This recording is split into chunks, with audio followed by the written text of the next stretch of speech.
No way anybody would ever come out here. Yeah. You know, you're probably one of the first people or persons out. Maybe other people have flown over it. So it's great that way from helicopters. You're bombing around looking at stuff. They sent us up there, and the whole community was evacuated. So we landed, and there's just cars parked in weird places like there's nobody. Abandoned. Oh yeah, it's gone. Everybody's gone. Today, I'm so excited to have my dear friend Chris Merson on my show. Chris is a helicopter pilot. He has been all over the world as part of wildfire mission operations. He's also a single dad, and he has so many hobbies that help him to live a healthy and happy life. So, welcome, Chris. Come to my show. Yeah, well, welcome. Thanks for having me. Help us to get to know you a little bit better. I've been flying. I got my license in 1991. 1991 to today, 2024. Yeah. Trying to do the maths here. Yeah, it's been like 33 years. 33 years. Yeah. So when we're talking about you being a helicopter pilot, I hope you can get our audience spinning faster than your rotor. What motivated you to become a helicopter pilot? Well, you know, Or you just enjoy the natural high?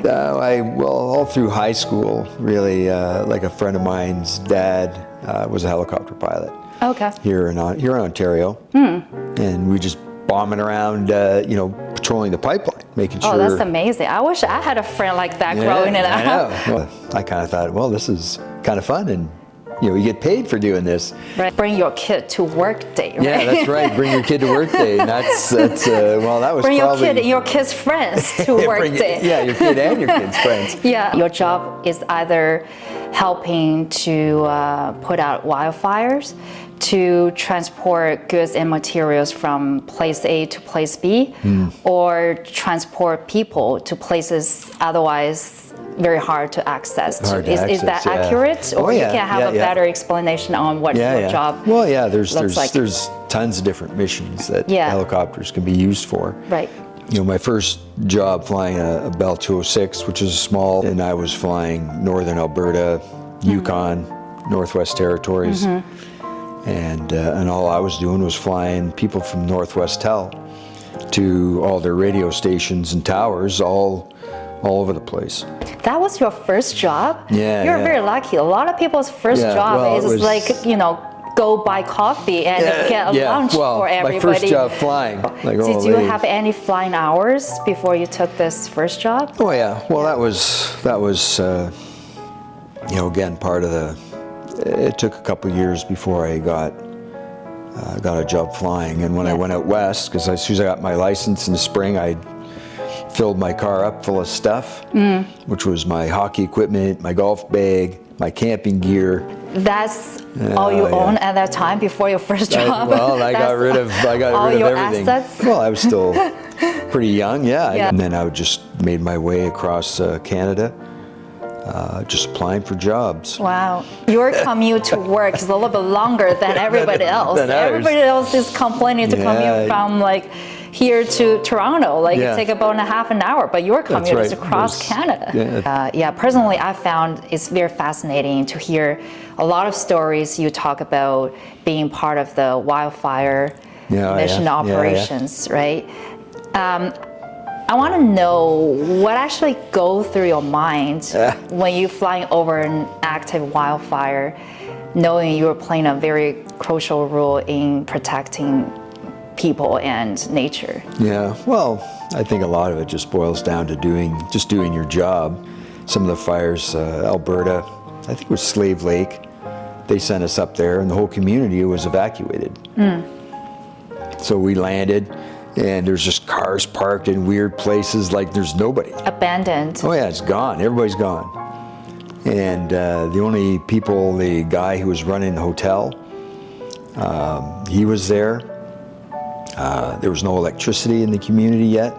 So the guy at the hotel was using his gas anyway to cook. They left the hotel open for the firefighters. Oh, that's very nice. So most of the time when you're flying, you're helping to put out fire, meaning you refill the water tank in the helicopter and then dump the water in the air.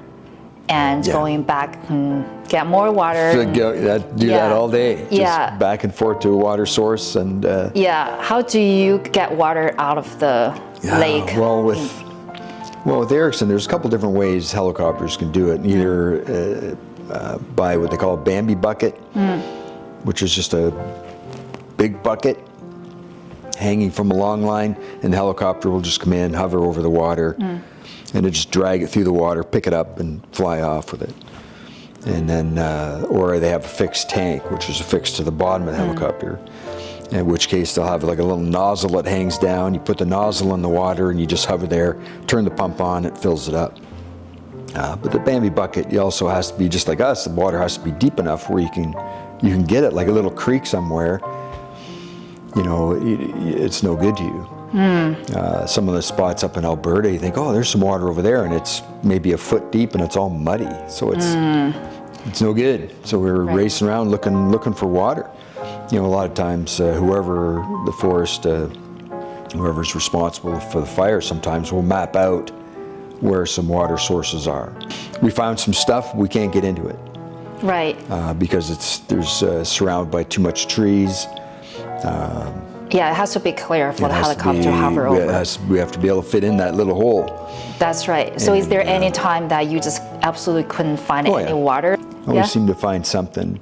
Where Beaver Dam might have been, you know, we go ahead of that and, you know, ruin his day, but whatever, we're just going to, because it's deep enough that we can get into it. It doesn't have to be that deep, but it's deep enough that we can get into it. Yeah, when you talk about that in the creek, I was thinking, what about there's fishing in it? Like you are just going to suck the fishing into the water tank and dump it into the fire? We've got a pretty strong cage that has just a ton of little holes in it that you might get your thumb into.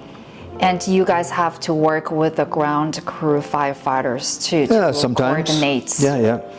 And if you're dumping water from the air, you don't want to dump on those firefighters, You want the area to be clear. Yeah. And it's probably a good idea for you guys to dump some water to make the fire less aggressive before the ground crew can get in. Can get into it, yeah. Like we have a bunch of different selections on it, so we can drop just a little bit. Or we have salvo, it's called, and we drop the whole thing all at once.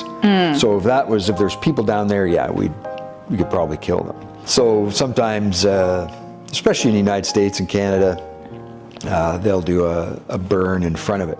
So they'll purposely go out and light a fire in front of it, and then when the fire gets there, it has no fuel because everything's already burnt. And that's the way it's supposed to work. So they do try to do a back burn, they do it in front of it, and it gets there, and sometimes it'll put the majority of it out, or it could go off, the wind just has to change a little bit, and it could end up going over here, it could go over there, and now you have two fires. Exactly, you don't want to backfire right? Maybe that's where the backfire comes from. Could come from, Like we have frequencies that are assigned to the fire. Even down in, when I was in Chile, even with some of the other operators, we'd go to them and say, okay, this is a frequency we can go to, that everybody in the helicopter, we can all talk to each other. And we do that often. We do that in Greece, we do that just about everywhere. Do you guys chat about anything else if there's nothing to talk about, or is it only fire related? Sometimes guys will joke around. And if they make a drop and they miss it, you know, we'll kind of start to laugh at them. But you don't want to do it because then you miss it, then the joke's on you. Next episode, Chris is sharing some intensive helicopter crash stories, since the most questions he has been ever asked was, did you crash a lot? If you like our content, please subscribe and hit the notification bell so you won't miss out